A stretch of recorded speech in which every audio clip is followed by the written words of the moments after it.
என்ன சொல்ல வந்திருக்காருன்னே இந்த தற்கூரி கூட்டத்துக்கு புரியலங்கிறது எவ்வளவு பெரிய கேவலம். அஜித் நடுநிலையா பேசியிருக்காராம். அஜித் அவர் விஜய்க்கு ஆதரவா பேசிட்டாராம். இதுவரைக்கும் வச்சிருந்த இந்த கட்டமைச்சதெல்லாம் அஜித் உடைச்சிட்டாரு. எதை உடைச்சிருக்காரு? விஜய் இது காரணமே இல்ல, இது ஒட்டுமொத்தமா அரசினுடைய தவறு அப்படின்னு சொல்லி அரசு மேல பழி போட்டுட்டு தப்பிக்க நினைச்சத அஜித் உடைச்சிருக்காரு.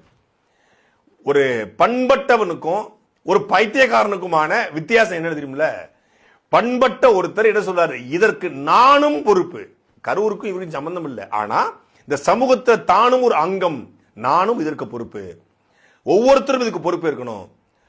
அதே போல தனிப்பட்ட அந்த நபரும் பொறுப்பு இருக்கணும். அதே போல கூட்டத்தை காட்டக்கூடிய அந்த மணலையும் ஆபத்தாலும் சொல்லி ஒவ்வொருத்தரும் பொறுப்பு இருக்கணும்னு சொல்லி இவர் பேசாரு. ஆனா விஜய் என்ன பேசினாரு?